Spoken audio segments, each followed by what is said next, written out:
A time of fulfillment. 5 locutions to the world from Mary from March 15 until 19, 2015. The first locution from Mary on March 15. Our Lady's Hidden Stream. Jesus said, "This is the time of fulfillment.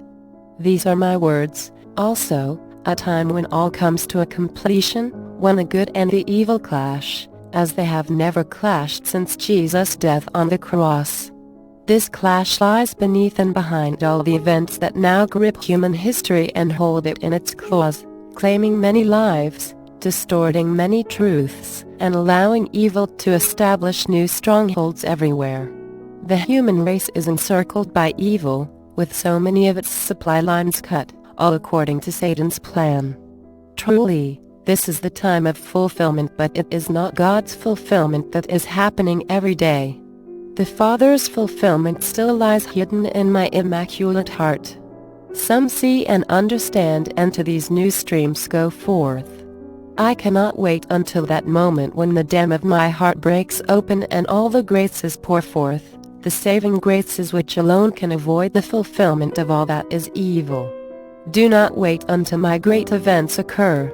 You must come to the living waters right now. The streams are already pouring forth in quiet and gentle ways. Thirst for these waters. Seek out those streams, those places where your soul can be nourished. Today is so very important.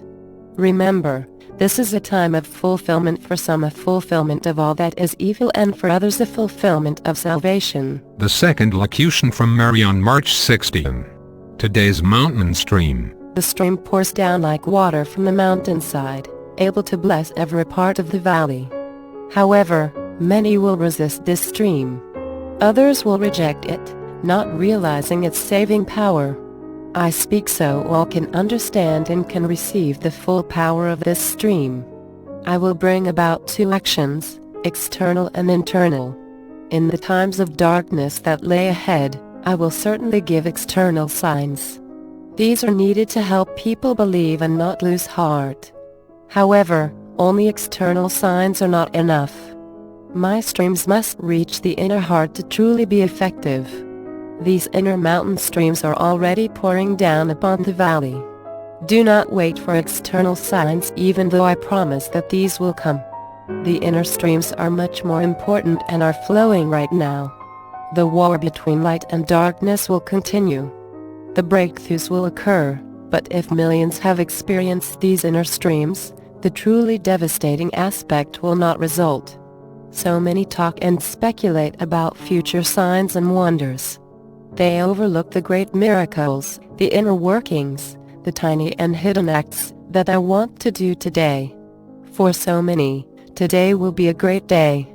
Heaven will come to your heart. The third locution from Mary on March 17. Mary's centuries of preparation. Why wait for the signs and wonders when my great gifts are already flowing down the mountain of heaven? For centuries, Satan has planned for this moment, placing evil in so many decisions and placing darkness in so many hearts. I, too, have prepared for centuries, when I brought about the reforms of the Council of Trent and the rise of the great orders, when I sent missionaries to the new lands of the Americas, when the great light of faith spread to Africa and to nations in the Far East. I prepared for this moment by the saintly popes of this century, and by the little way of Saint Therese. I prepared by the many places of apparitions and messages, trying so hard to reveal the mysteries of my immaculate heart. Some blessings were rejected, but many were accepted and are now part of the Church's life, so that I can truly say that the battle has been prepared for. The streams have been planted on the mountaintop and are flowing into the valleys of daily life. Blessed are those who seek out these streams. Even more blessed are those who widen the streams and make these streams known to everyone. Come, I need apostles of my immaculate heart. I need people to go into the highways and byways to invite all to the banquet of the living streams. The more who drink, the wider and stronger the streams become. They will multiply and go wherever people thirst for them. They will refresh and renew.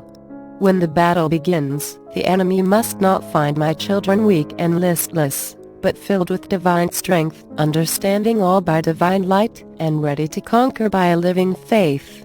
All of this comes by drinking from my streams that even now flow down the mountainside. The fourth locution from Mary on March 18. Millions must respond. I do not hold back these living streams. Only if people understand my actions and all that I plan to do, can I pour them forth in more powerful ways. I would lead every single person into these mysteries of my heart. They are great mysteries, only slowly revealed, all that the Father has placed in my heart.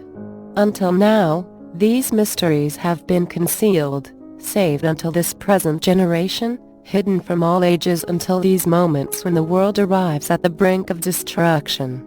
I say all this to give hope, and all who listen will know that as they see the world move more deeply into the darkness, and as the clashes of civilization grows, as even new groups and sources of evil arise and move human history to the brink, they will know that the Father has planted these mysteries in my heart, reserving these special gifts until this time in human history.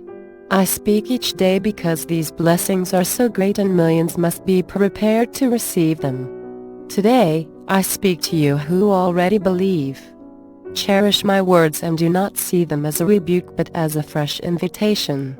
Your hearts are not deep enough. They can only receive shallow waters when I want to give you deep and profound gifts. Your hearts are not still enough. If I gave you deep waters, you would spill most of them.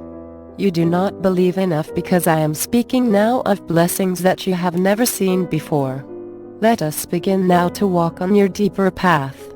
I say your because each person's path is unique and individual. Do not stay still in your devotion. Take my hand and we will make progress. We must forge ahead and walk in faith. What was sufficient yesterday is not enough for today's blessings. Come, we will find the new as we search together. The fifth locution from Mary on March 19. Climbing the mountain. These streams of graces can wait no longer. They have already been delayed by those who thought it prudent to set me aside and use other means. They did not see the Father's plans. They walked in their human reasoning instead of in the divine light that I was revealing. Now, the church can see the results. Oh, my church, how battered and torn you are.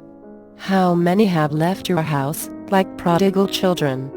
How many are not even baptized or initiated into your numbers. How many no longer see you as the light that you once were. How many look back and wish you were like you used to be. I know that the modern world presents new challenges and diverts many to its own paths, but it did not have to be this way. The quick collapse, the great fall from your high place, and the darkness that engulfs you. Come, O church, take my hand and I will once more lead you to the top of the mountain where I will place you like a light upon the lampstand. The modern world is coming apart. The great human structures are falling under their own weight. The lies of secularism are being exposed, for it cannot quell the passions of the human heart. The difficulties in the world can remove man's blindness and help him to see. But what if there is no light? That is why I must preach each day. You are to be my light. Take me into your heart. The streams come down from the mountain so you can climb the mountain with me. There is an appointed time. We must arrive before the darkness comes, so all is in place. No delays. No other goals. Join with others. This is the great task of the church.